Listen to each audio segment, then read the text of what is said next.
Hello and welcome to today's Medicinal Monday. I'm Dr. Susanna Alter. And it's Dr. Benjamin here. And we're both naturopathic doctors who support individuals in reversing disease and reclaiming optimal health through whole food plant-based nutrition and mind-body medicine. So we're excited to be here in another Medicinal Monday with you all. And today we're going to be talking about how to mess up and fail in your whole food plant-based lifestyle.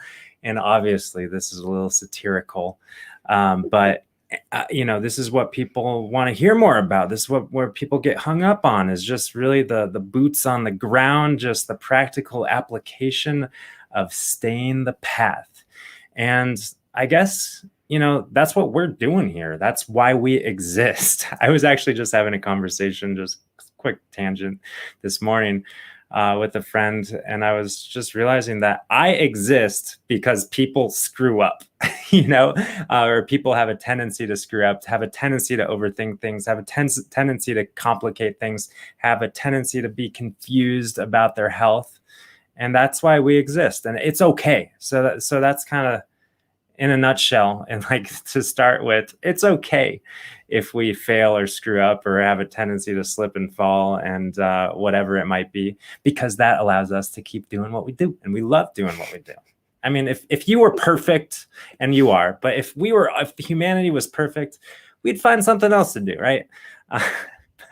But anyways, let's dig into this. But before we do, I just want to say hello to those who are live with us. Yeah, hey. Please comment, let us know who's tuning in, where you're coming in from, and ask any questions that come up, or if there's any specific topic within this topic you want to hear more about, let us know. Yeah. And announcements, well, next week is a big week because we are launching it's really, this Friday is a big day, because this Friday we're launching the Midsummer Cleanse, the Alter Health Midsummer Cleanse. What are we launching? Yes.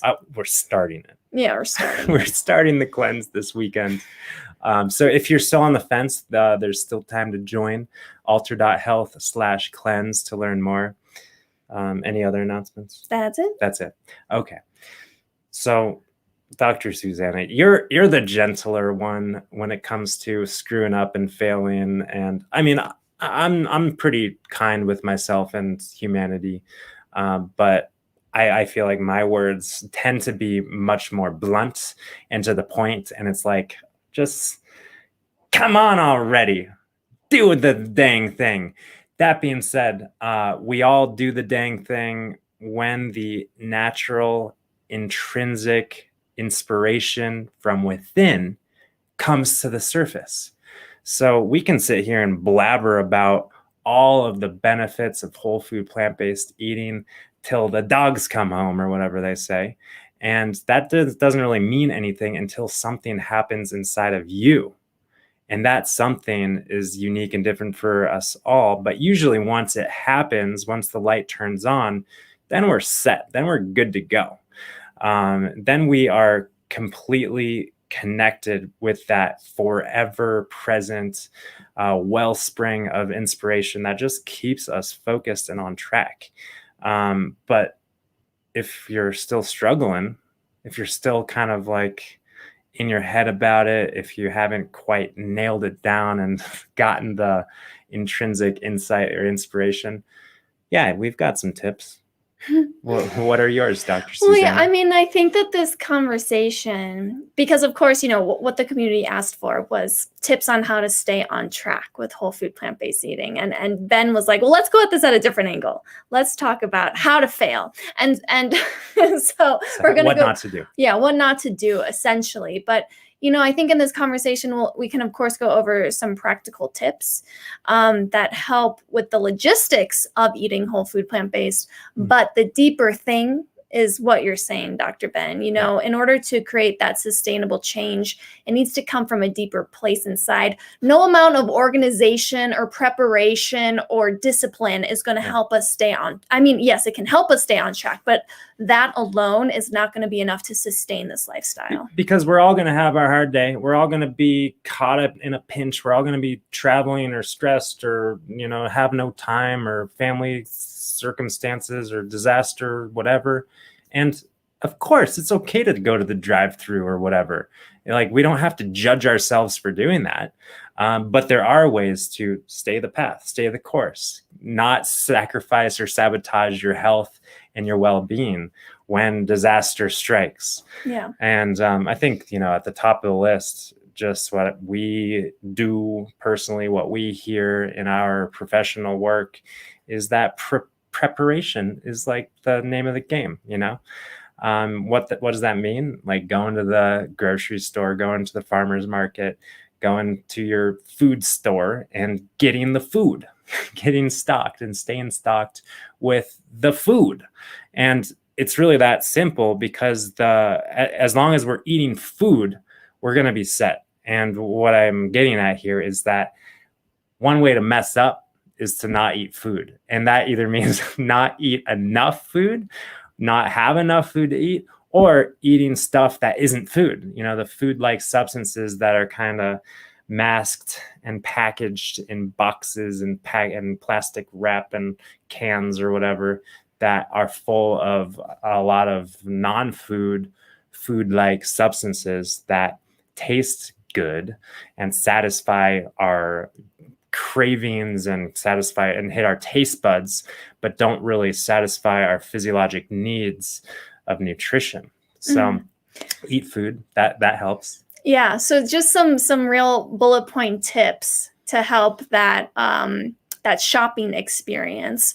First of all, don't go shopping when you're hungry, because you're likely to just grab the convenience little snacky crunchy crunch things off of the, you know, off the shelf. And even sometimes I experience this. I remember we just last weekend we were shopping at Whole Foods, and we had just agreed, like, you know, we had gone through this stretch of eating these really delicious whole food plant-based homemade energy balls for a few months, really. And we both, I don't know about months. Well, maybe weeks, but we kind of came to the realization both, like, you know, I think it's a little more kind of processed oat flour than we'd like to have in our body. So we just kind of agreed, like, yeah, let's not make these anymore. But because I was hungry, we had just finished this really long bike ride. I, of course, like, just grabbed the ingredients, kind of not even thinking about it, like, oh, well, we need more applesauce to make the balls. And I just grabbed all these things. Of course, I can use the applesauce for something else. Yeah, but I saw the applesauce come in the cart, and I was just like, are we packing little lunches for some like preschoolers or something? You know, those little applesauce containers. I mean, applesauce is like a completely whole food plant-based meal, but I'm just making a point here. If we're hungry, we're likely to just kind of go for whatever looks or sounds good. Also, you know, if you feel like you really need more discipline in the grocery store, there's this tip Michael Pollan put out in his 5 food rule book, to just shop the perimeter. Don't even go down the aisles with all the chips and the cereals and the cookies and stuff. Yeah, don't waste your steps. You can do your steps outside of the grocery store. You don't have to do laps inside the grocery store, because there's all the marketing material that's likely to hook us.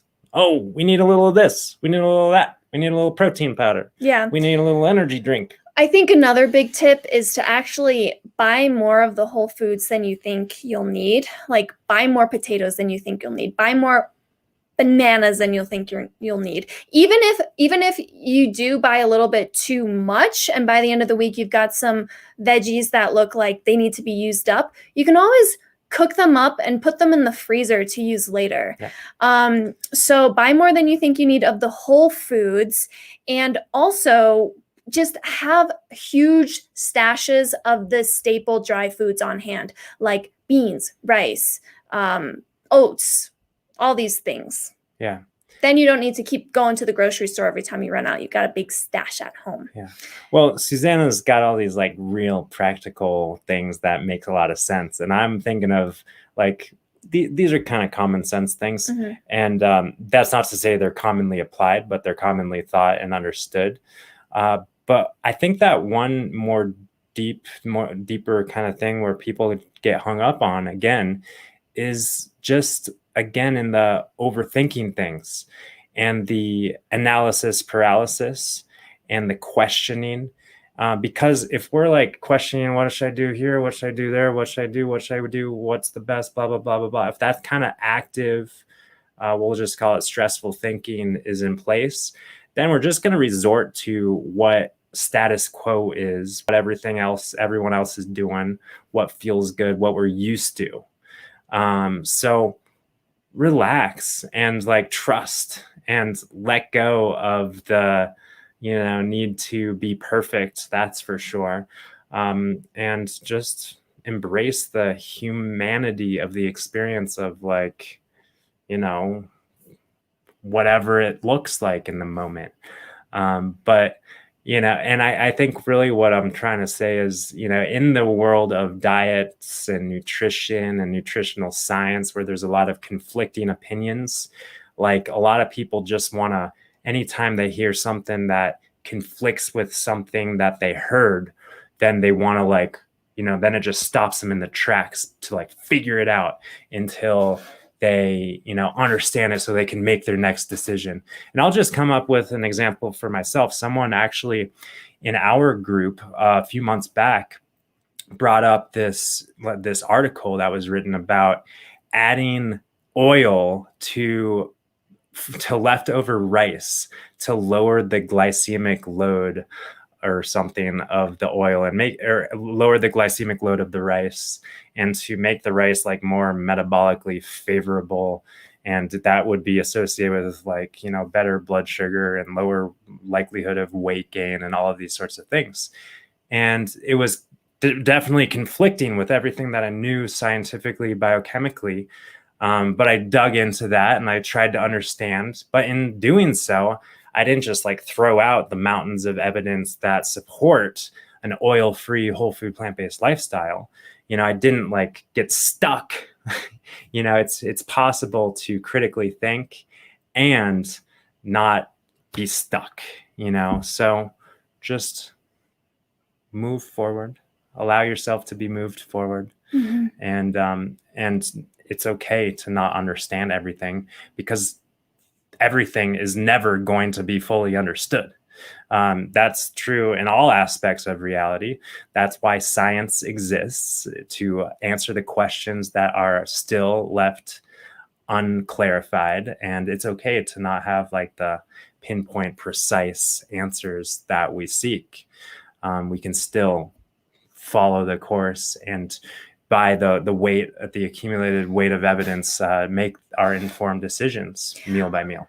I think also on this point of navigating the kind of confusing, all the different nutritional opinions out there, what comes up for me is that, well, first of all, what matters most is what resonates with you, like what feels true to you.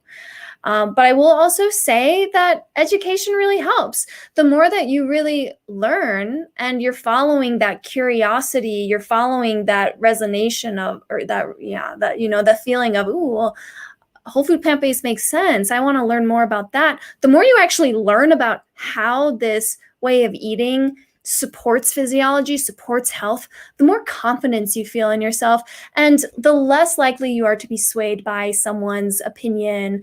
Your cousin saying, well, where do you get your protein? Or someone saying, well, I lost 50 pounds on keto, or whatever it is. It's so interesting. Yesterday for fun, I was just looking up what some plant-based athletes were saying about nutrition. And, it was interesting because I was coming up against some information that was different from what I understood. And I remember that feeling of like, wait, but what? The confusion. What is he talking about? Have I been wrong? But what's important is that we follow what feels true and resonates for ourselves. And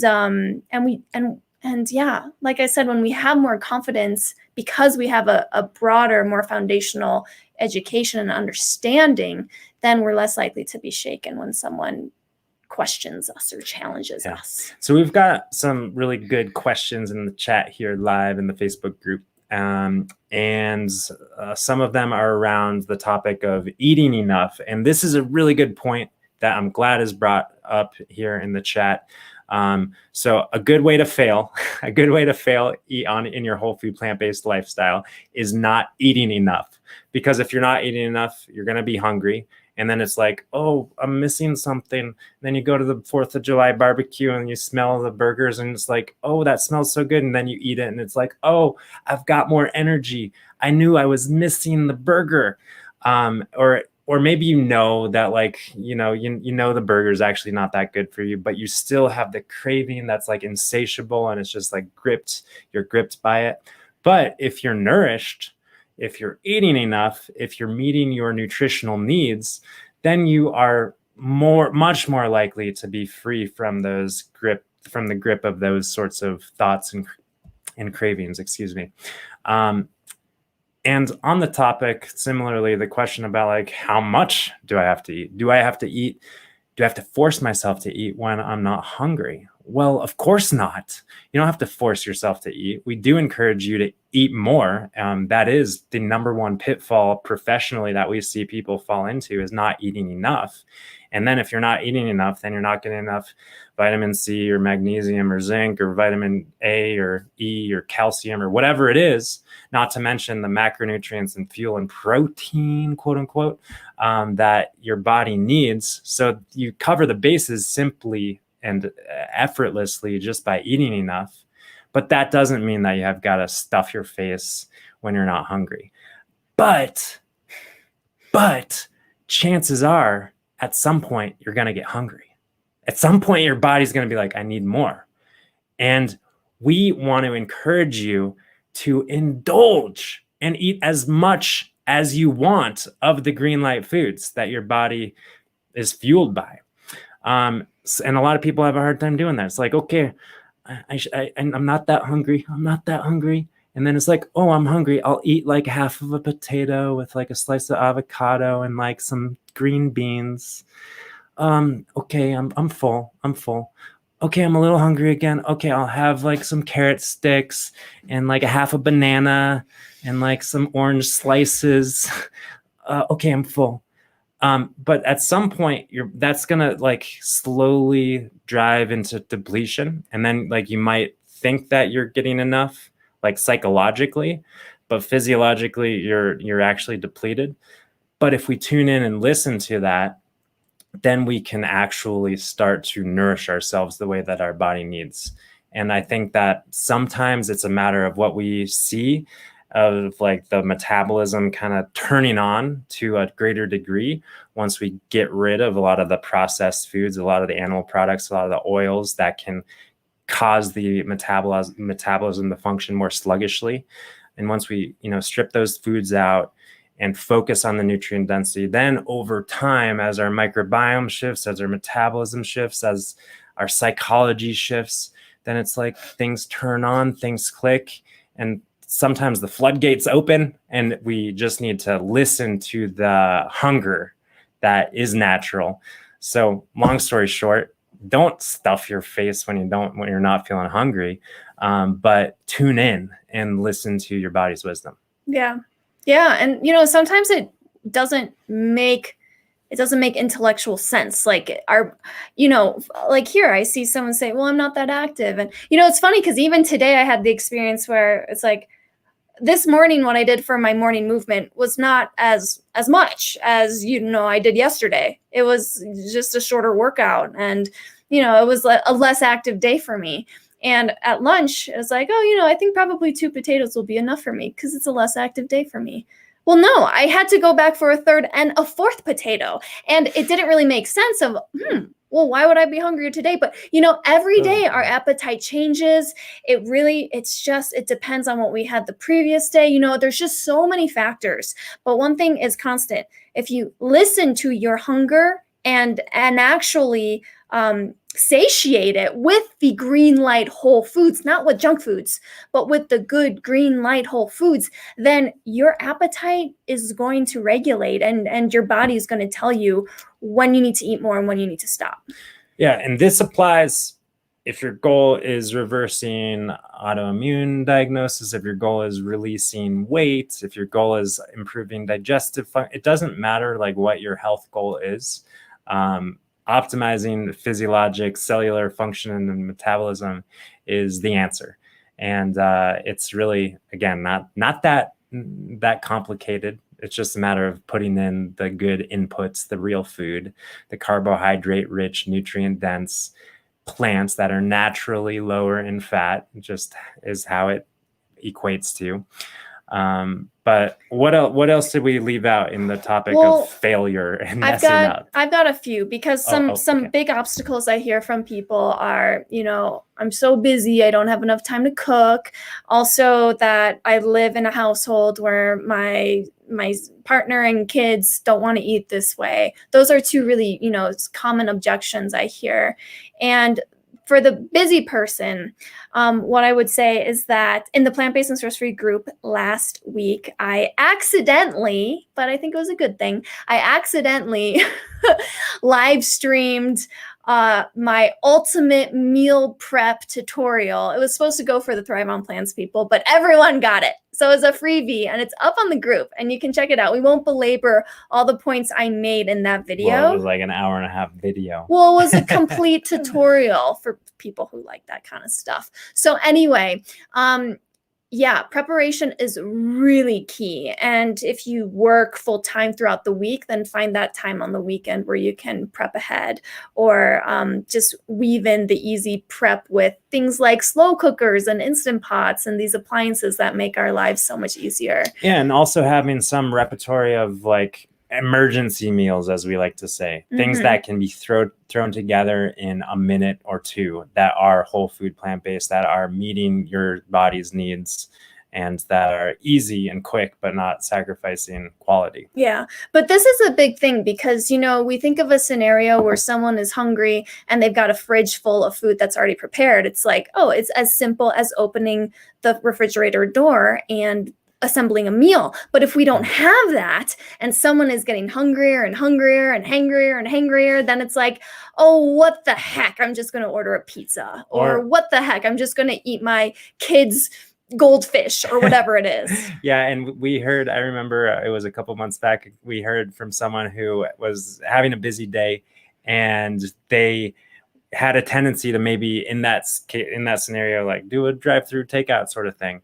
But they knew that at home they had a refrigerator stocked of really awesome leftovers that they were looking forward to. So if you know that if you're running around and you're busy, you have a busy day, and you know that at home you've got the best food on the planet, then it's like, oh, you just go home to eat. You just go home to, refuel. You don't need to go to the drive-through or the takeout or whatever it might be. Yes, exactly. But that being said, I think just a snippet to say that there are ways to be out in the world, whether it's was it like someone brought up like Sizzler like recently, like the Sizzler buffet, the Sizzler salad bar. Oh my gosh, that's a great place to go for your potato and your greens and your veggies and your beans and stuff. So there's all sorts of places where we can survive and thrive outside of our little bubble in our kitchen, while maintaining whole food, plant-based, optimal nutrition, not sacrificing or sabotaging ourselves. Yeah. And I guess one quick point for those who live with meat eaters in the household, I would say my biggest tip is, once again, to food prep those staples, so that even if you don't have enough time to whip up a separate meal for yourself and the rest of your family, you at least have these staples so you can put together a quick Buddha bowl or hearty salad or something like that. But I would say in these households, if I lived in that kind of environment, I would create a plant-based meal, and then I would grill some chicken on the side and slice it up and put it on top. Or I would mix in some, and you wouldn't tolerate that at all. I wouldn't tolerate it at all. Focus on what, focus on the side dishes. And if you are the cook, if you're the grocery shopper, man, you might lose some friends, and it might be a difficult conversation. But I think, personally, I would have a hard time supporting people, enabling people in sabotaging their health. And they might not have health issues now, but our next whole food plant-based challenge is going to be cardiovascular health focused, which is an epidemic, a real true epidemic. And most people have it, and most people don't have to have it. Actually, no one has to have it. Yeah. So anyways. Yeah, but another point of how to fail on a whole food plant-based diet, kind of what not to do, is that when you are in social interactions, just kind of like, oh, well, I don't want to honor yourself. I don't want to be the difficult guest, so I'm just going to eat whatever they serve. Or I don't want to be the picky customer, so I'm just going to, oh, there was cheese on this. I didn't know there was cheese on this. Whatever. It's okay. So I'll have the cheese. So really, it's okay. It's okay to stand up for what you want. It's okay to voice your dietary preferences. It's okay. And actually, when we come from that real heart-centered place, that real inspired place inside, it's like no one can really argue with that. Yeah. And in turn, we can actually inspire others as well. Bingo. I always say my relationship to it is like, a lot of people say, oh, well, so-and-so is a negative influence on me. And I like to hope that I'm a positive influence on others, because, it's like, we don't have to be subject to negative influence. We can be the positive influence, and we applaud you for being that. Yeah. So I know you've got things to say. Just one more thing. Okay. Because this is, I think, probably what you want to say too. That in this journey of messing up, screwing up, falling off the wagon and coming back on 10, 20, 50 times, however many times it is. A few lifetimes, there can be a lot of self-judgment in all of that.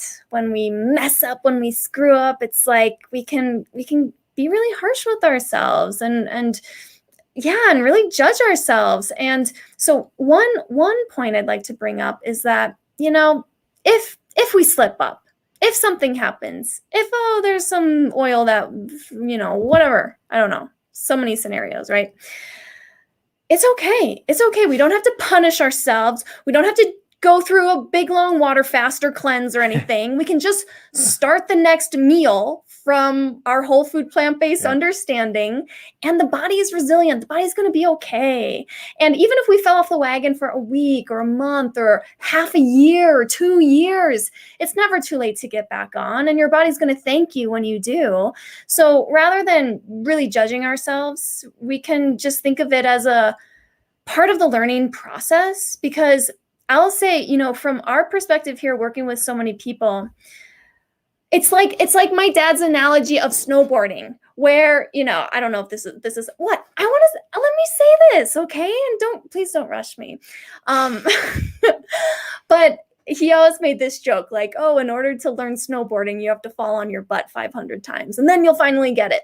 Well, for some people, it's like, in order to get to that real solid place inside of, you know what? I'm done. I'm done with meat. I'm done with oil. I'm just not interested in it anymore. Sometimes we have to fall off the wagon a few times and experience how it feels in the body when we've cleaned it up and then we put other foods back in and symptoms come back. Yes, now you can. Well, that's great that you have that kind of knowing inside of yourself that you're never going to touch meat, fish, dairy, or eggs again. I might. I don't know when the famine's going to hit and I'm going to have to go get a shotgun and shoot some birds and eat them in order to survive.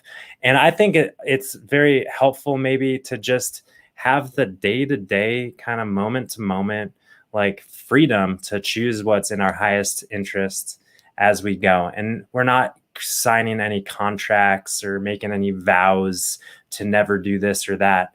We're just making a vow to honor ourselves the best we can all the time. And for me, for humanity, that is eating whole food plant-based. But if we don't have access to food, I mean, I think we can always plant food and grow food. I don't foresee the situation where I gotta, bust out the fishing pole and the the gun and do some hunting and fishing and gathering, maybe gathering. But anyways, I think just having, like, you don't have to do this forever either. You do it for however long makes sense, and have the freedom and flexibility to, an open mind to choose to do something else when the time strikes. Yeah. But one thing's for sure, that the judgment, like the criticism and the shoulds and the hook that we have a tendency to keep ourselves hung up on, is totally unnecessary. And we're the only ones that are doing that. And like, just the implications psychologically in terms of our ability to make healthy decisions for ourselves, like that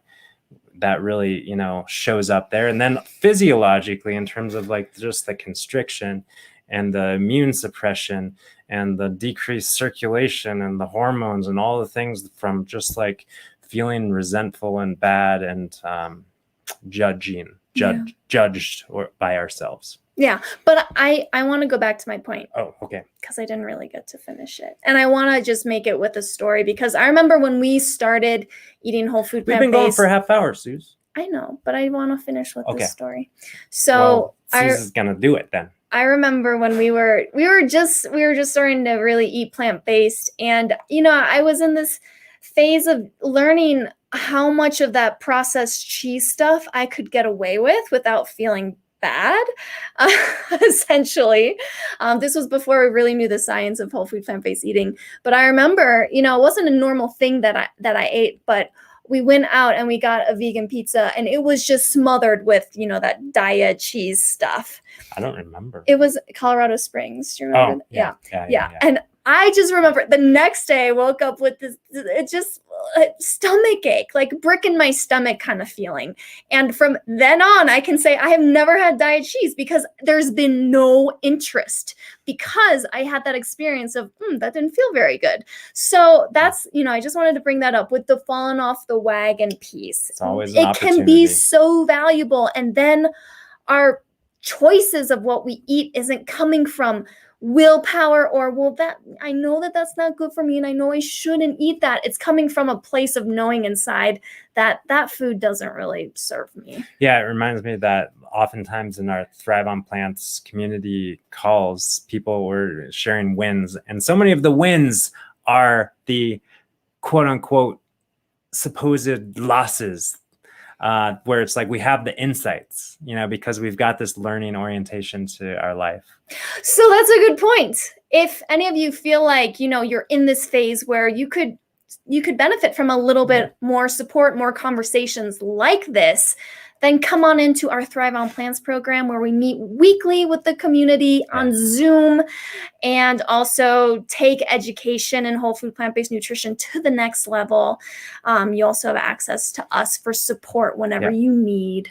And I'm sweating because it's literally 90 degrees in this room, and we turn off the fan so we can record the audio without too much fan back noise. So I think it's time to say goodbye for now, before I sweat a puddle, which I already kind of have.